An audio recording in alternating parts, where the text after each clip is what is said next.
Thank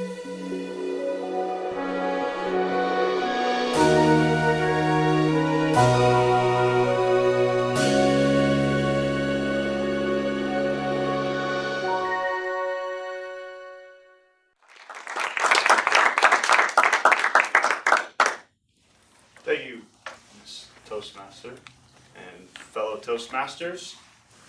So what I'll be talking about today is my first love.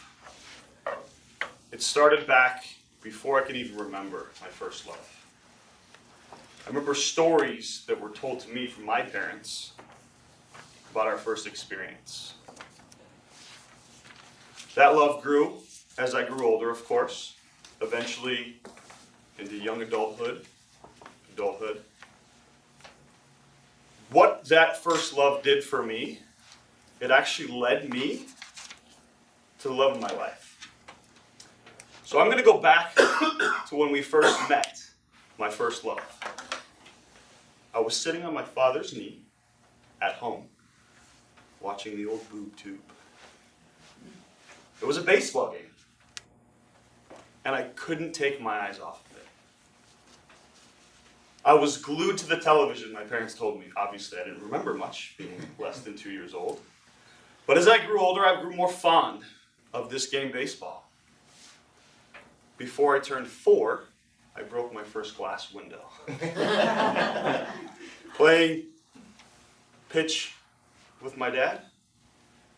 And I think my dad was more proud than upset that a child at 4 years old could take a plastic bat and a plastic ball and break the glass. Like I said, as I grew older, I advanced in my career as baseball. I played many travel teams, played in high school.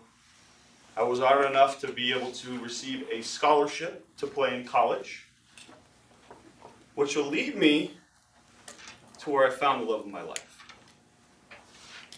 My wife, Christina, and I met in Louisiana, but I have to take this back a little bit to tell you a little bit more about the story about how we met. We're both from Arizona, as Bonnie mentioned. She grew up in the Ahwatukee area. She ended up at Mesa Community College to run track and cross country, which I did also end up at Mesa Community College to play baseball. Never had an opportunity to meet each other. We both had committed to different schools for our second half of our college career. She was going to go to San Diego, and I was going to go to Texas. We both changed our minds at the very last minute and decided to go to a small school called Nichols State University in Thibodaux, Louisiana. When I first looked up the distance, back then we had used MapQuest, there was no GPS.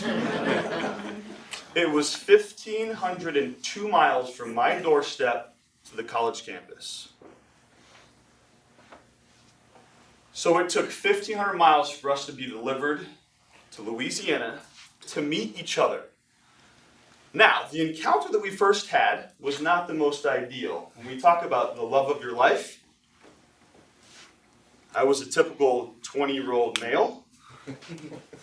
She asked me if I was from Arizona. I had an Arizona hat, shirt, and shorts on, and my response was, "What gave it away?"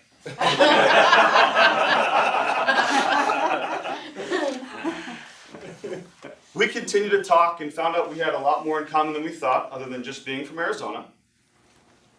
And at this point in time, I was in the process of going into the locker room to get cleaned up to move on with my day. So I ended the conversation, "Well, see you later," and really didn't think much about it. Luckily for me, she's more persistent, and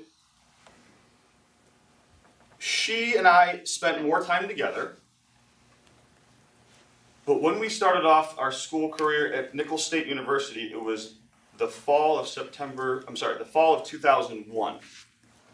Her brother was intelligence for the Air Force and said you are not allowed to fly home for Christmas because of the events that happened in 2001.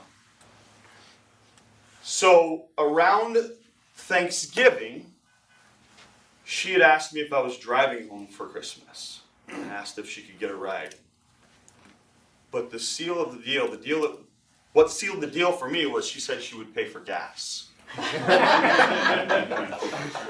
So at that point I said, listen, this girl's not going to leave me alone, so I better start finding out a little more about her. So we dated shortly after that.